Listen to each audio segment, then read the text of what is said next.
Hello. Welcome to Legislative Report. I'm State Representative Kate Harper of the 61st District in Montgomery County. Pennsylvania has a massive problem that we've ignored for far too long.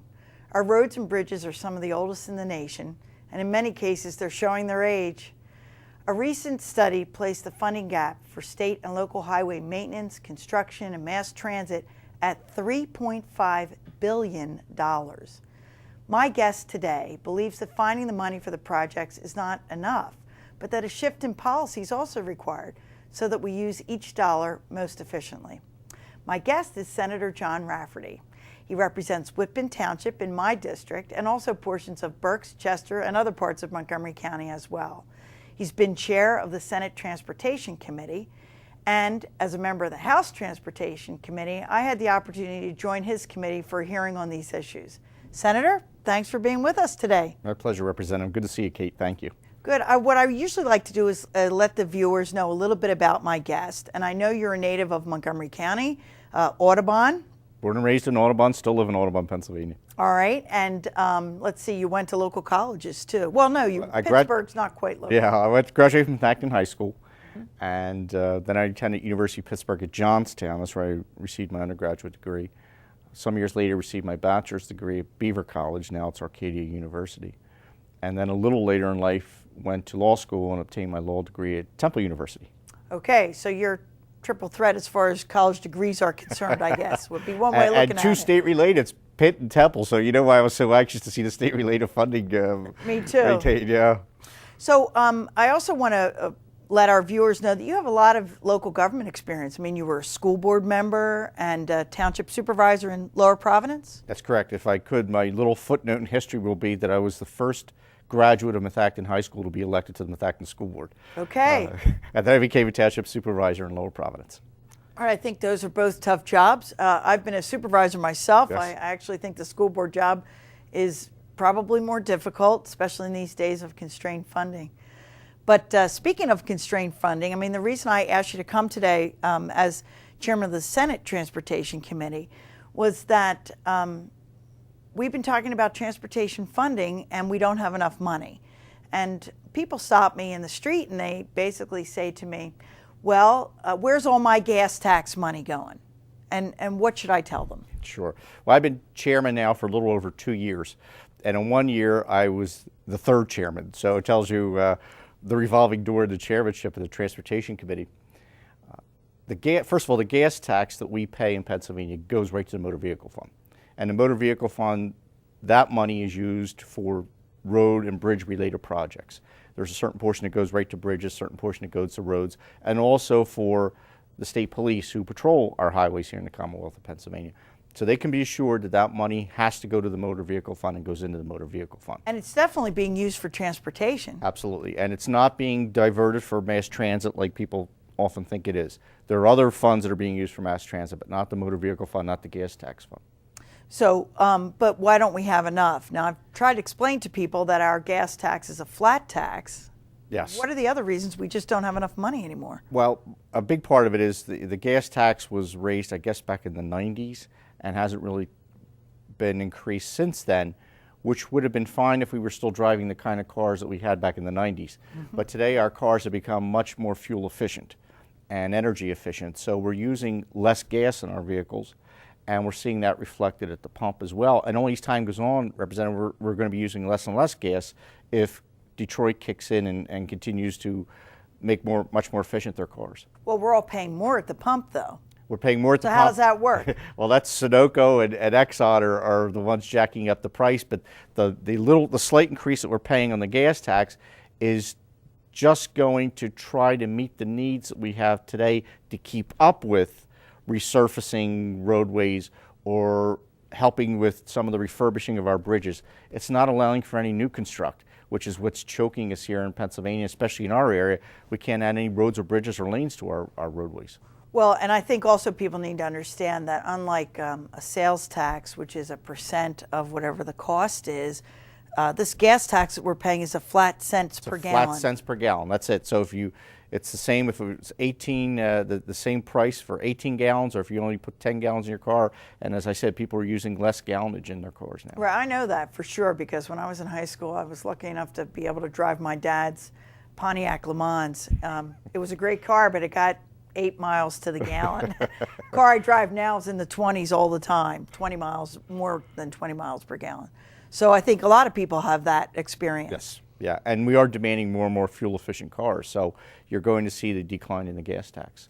Right. I guess the other end of this equation, though, is it seems to be costing more to do roads, particularly roads in our area where we have a lot of construction going on, 202, 309, all kinds of road construction. How do we pay for it if the gas tax doesn't do it? What we're trying to do is prioritize some of the construction throughout the state, and we have the gas tax to use for that construction.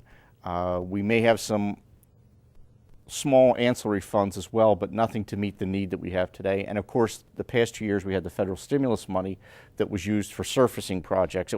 We tried to get a handle on it to use it for some expansion projects, but the prior administration wanted to use it for what they considered shovel ready, so it was going for surfacing projects. Well, because they were shovel ready, having had all of the environmental studies done and everything else that might slow a project down. In our area, Senator, I know that money's been used on the Blue Route. The Blue Route and some on 422 as well. There have been different areas, and the expressway. There's a new on and off ramp on the Schuylkill Expressway westbound that's being used with federal stimulus money. So there are a few projects that have helped the flow of traffic, but overall it was mainly resurfacing type projects. So we didn't do anything new, and we don't have the money with what's coming in now in the state revenues to allow us to begin to expand the programs and the areas that we need to expand. Well, you touched just gently on one project that I know affects the entire Delaware Valley and is very expensive, and that's Route 422. And one of the solutions to the funding crisis is user fees or tolls. I know that was very unpopular for that project. Can we talk about that a little bit? Sure, and let me state this very clearly, as I stated at the hearing that we had when I asked the Secretary if there were any plans to toll 422 on his desk. No. Are there any plans coming from the legislature? No. So that's all being a political football in that area, being tossed around by other people, not by the Secretary of Transportation or the chairman of the Senate Transportation Committee. So it's not going to happen. It's not happening. But let's talk about that as an example of Sure. a road that everybody agrees needs a fix. It's got a bridge that's too small for the traffic it's handling right now, and it's between where people live and where they want to work.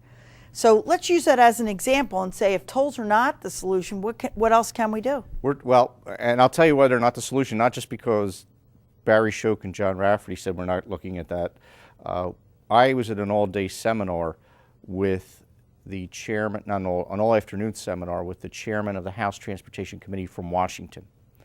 And Chairman Micah made it very clear there would be no tolling of roadways. The federal government won't allow it. And the federal government would have to sign off on 422 if it even went that route, because there's federal money going into Right. 422. They actually pay as Right. much as 80% of any big project is federal money. Exactly right. So we have to look at other ways to do it. We need $150 million for a new bridge.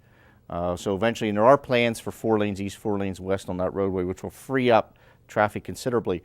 I envision that if that ever happens, then you could expand 422 and let a private investor come in, hence the private-public partnership, and let him come in and put in, or that person come in and put in hot lanes or fast-moving lanes. And if you want to pay to get in those lanes that get you across the bridge faster, you can go ahead and do that. Or if you want to stay in the free lanes, you can go ahead and stay in the free lanes. Okay, so that would be something like sometimes it's called a Lexus lane. Yes. If you really got to get there, you're willing to pay a toll, you can take that lane. Right. Right. But otherwise, the road would remain untolled? Otherwise, at this point, the roads remaining untolled, as are any of the Pennsylvania roadways, because we even asked about the possibility of tolling interstates at the entranceways. So Right. you get away from all the economic development issues in between, tolled at the entranceways to the Commonwealth. And he was very clear he wasn't going to allow tolling of any roadways. Well, because sometimes I hear people say, we had talked about tolling Route I-80, which is the parallel route to the turnpike across the top of the state. And I heard the legislators from that part of the state say, well, why don't you toll Route I-95 since it's already tolled in your neighboring states? Well, that was even asked of me in the executive office, and I said I would not allow that as chairman of the Transportation Committee tolling of I-95, since already 63% of the tolls that are paid on the turnpike come between the Philadelphia bridges and Downingtown. Why are we going to tax those same people that much more who are using 95? Spread it out around the state if that's what you want to do. So that's kind of where the issue is at this point. All right, so if we can't do tolling except with respect to public-private partnerships, or maybe these hot lanes, or Lexus lanes or whatever, what other things can we do to find the money? As you know, the governor, well, 2 summers ago, then Democrat chair of the Senate Transportation Committee, Senator Barry Stout, and I spent the whole summer on hearings as to what our needs were in Pennsylvania and how we could best meet those needs revenue-wise. When the governor came into office, he instead wanted to form his own advisory committee. They've since issued a report. There are a number of alternatives there, from lifting the artificial gas or oil franchise tax, which is an artificial cap, which is an artificial, the wholesale, which is an artificial cap, and so increasing registration fees and so forth. There's a whole menu of options there. Well, until the governor says where he is and is involved in writing the legislation, we're not doing anything at this point, except we're looking at other alternatives and ways that we can save some money or generate money. For instance, the Senate is now looking at moving a Marcellus Shale bill. And it's an impact fee bill based on what the governor's recommendation was, but it broadens it quite a bit. I'm trying to see about the possibility for support to put a provision in there to allow part of the Marcellus Shale tax or impact fee revenue go to the Department of Transportation to go to our structurally deficient bridges, which that amount is growing each year, and the bonding program that we had in place, it ends this year. So we can't really keep affording a bonding issue that's going to keep taking the bridge money in the motor vehicle fund designated for bridges to be paying bonds. So if we can do something to drive some of that money into just the structurally deficient bridges, which are all throughout the Commonwealth, and everybody's sharing it. We have a number in Montgomery County. And they have it in their areas, and they have it in the West. We can then take that portion at least off the table and know that there's some revenue for there, as well as some of the other ideas that we have for the private-public partnerships. When I did my bill, and I think Representative Geis is very similar, we're allowing it for all transportation modes in Pennsylvania. Well, and Representative Geis, so our viewers remember, is the head of the House Transportation Committee. That's correct. And we've worked very closely, my office and Rick's office, on our legislation to make sure they pretty much mirror one another. We'll open it up for all methods of transportation because we pay transportation dollars to fund the Port of Philadelphia. Why we have to fund the Port of Philadelphia and isn't on its own, I'm trying to figure that one out. And we want to try to make available private monies that would help fund some of these other transportation entities and have them share in the revenues. Additionally, we've done on our own with some of the benchmarks that were laid out in the Transportation Funding Commission report and our urging of mass transit in Pennsylvania to become much more effective operators of taxpayer dollars.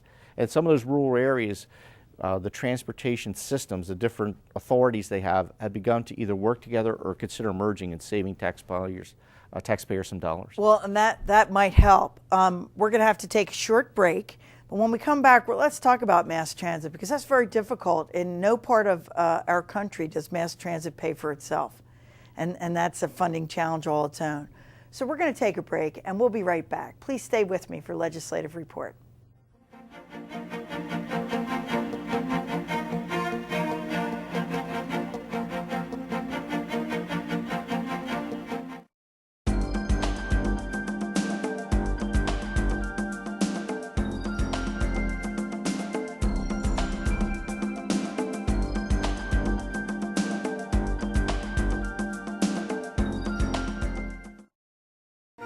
Did you know that Act 16 of 1999 honors one of the greatest leaders in the Pennsylvania House of Representatives? The Matthew J. Ryan Legislative Office Building, once known as the Capitol Annex, is located next to the main Capitol building and honors the late Speaker of the House, Matthew J. Ryan. Those who visit this building will observe the magnificent architectural designs providing eloquence and grandeur to the building. Known as one of the greatest members in the history of the Pennsylvania State House, Matthew Ryan started his career in the legislature in 1963 and was elected Speaker in 1981.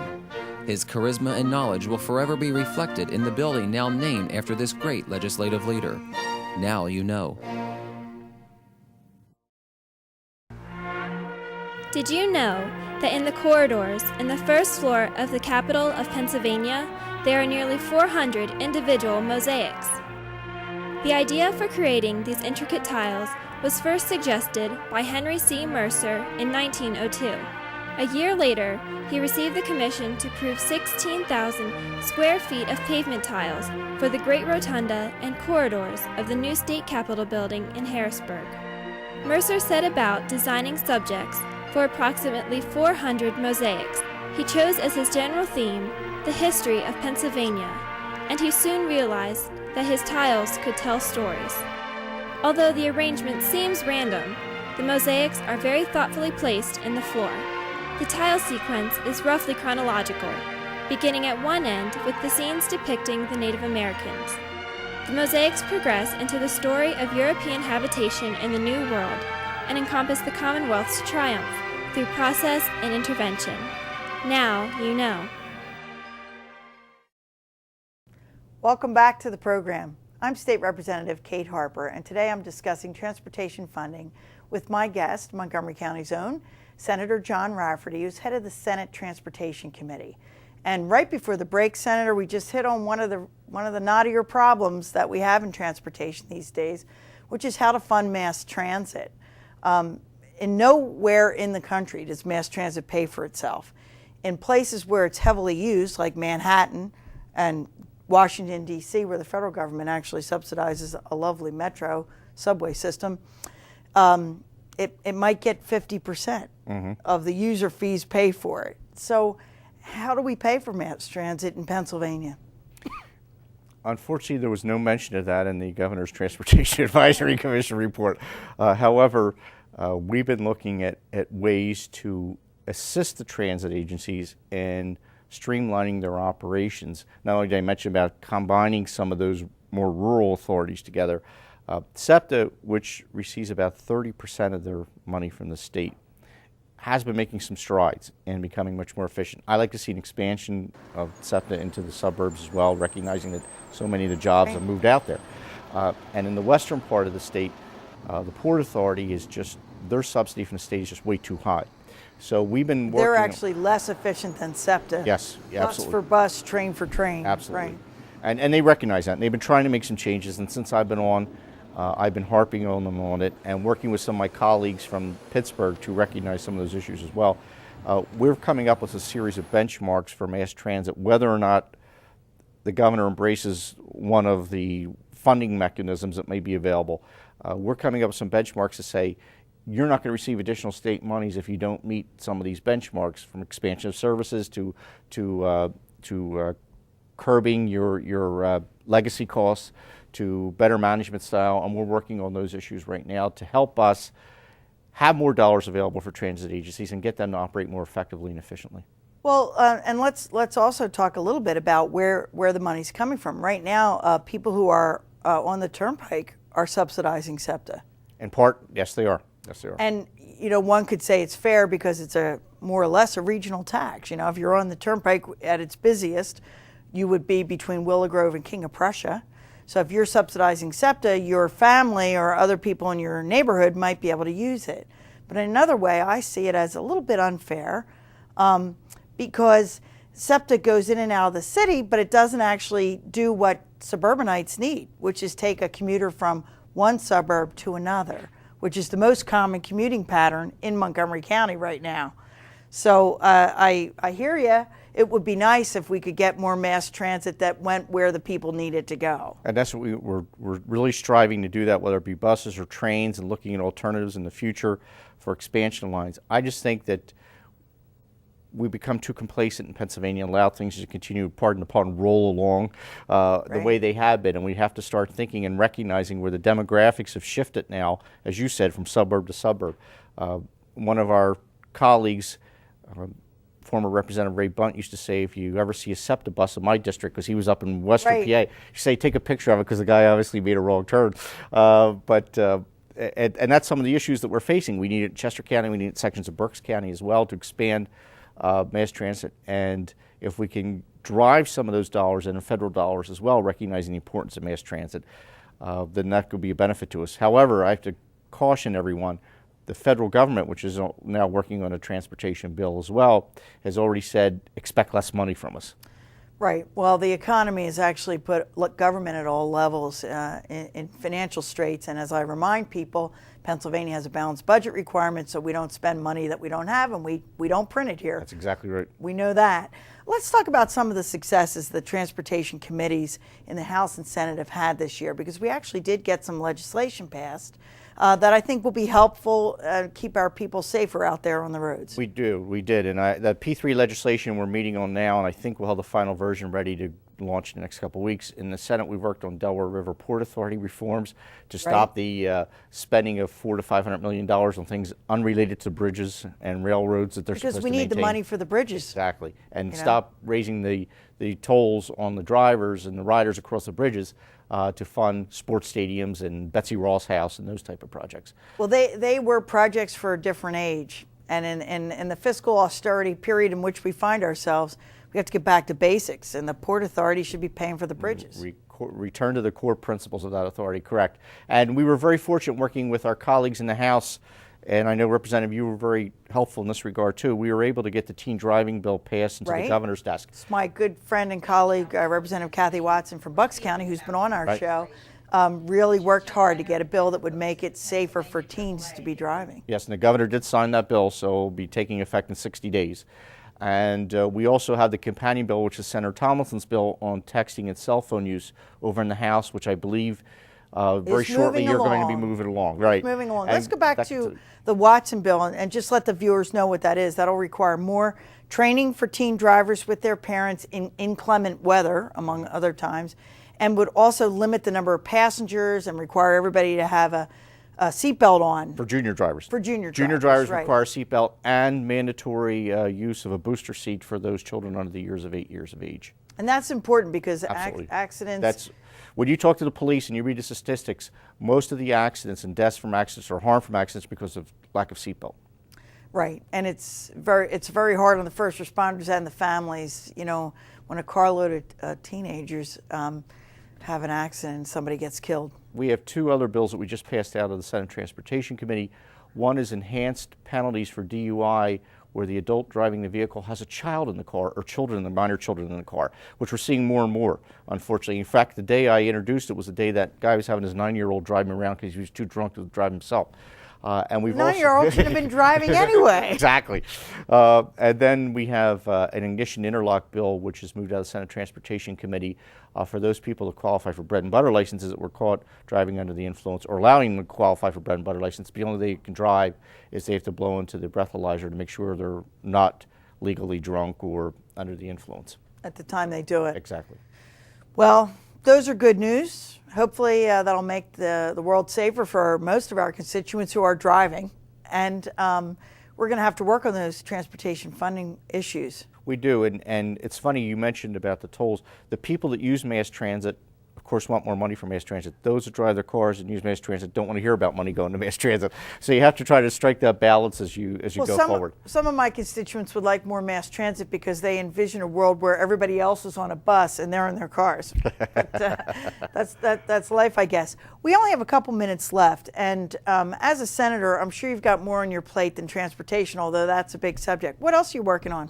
We're working on a number of issues over in the Senate. I just had a bill move through that would require disclosure of methamphetamine labs that were used in a property that's now up for sale or rental. Surprisingly enough, a lot of people don't disclose this information. You get what they consider a fixer-upper, and people go in and find out it was used as a meth lab. Right, and it's contaminated. Contaminated, and you have to wear the suits to decontaminate it.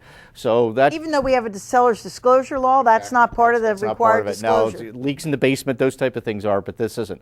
So we're making sure that this now will be part of it, and it would also immunize the realtor if the realtor had no knowledge of this when the realtor transferred or handled the transfer of the property.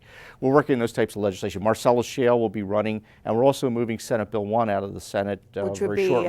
The school vouchers, school choice, which is in those areas where the poor performing schools and where they're meet certain income levels. It's not every school district to start off. It's those where there's poor Right. performing schools where even though we pumped in more state money, the schools are still failing the kids. Right. I don't know about you, but none of the schools in my district would Same here. qualify for vouchers. Same here, but I think that those kids in those areas deserve the chance. There are 90 schools in Philadelphia where the schools never succeed in those 90 schools, right. you know, so maybe we should give those parents something else to do. That's exactly it. We're going to increase the EITC program, which allows businesses to contribute to the fund to allow private schools to award scholarships to needy kids to attend their schools. Right, that educational investment tax credit right. is very popular among people that I represent because their schools can benefit by it, and it allows the businesses a very generous tax credit if they give money, and more if they promise to give it over a number of years. So I think that's a good way to get private dollars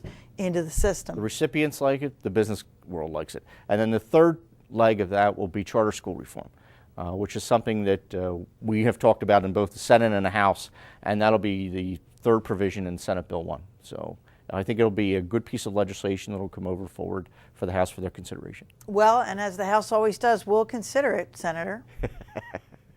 And we'll have a big debate over it, and I'm sure we'll improve it. And hopefully, whatever the Senate sends to us will be good for all the Pennsylvanians that we represent. Well, I'm looking forward in a short period of time, Representative, to have that done and to have the Marcellus Shale done, and certainly redistricting. We have to make sure Right. that is definitely done by We have our November. seats, and we also have the congressional seats that we have to deal with. And we'll, by the time people are watching us, hopefully the maps will be done. Yeah, that's the one thing that we absolutely positively have to get done within this period of time. Right, and let's not forget, we were able to work together to get a balanced budget, no new taxes. That's which exactly was- right, and on time. And on time, quite a feat. And speaking of time, that's all the time we have left for today's program.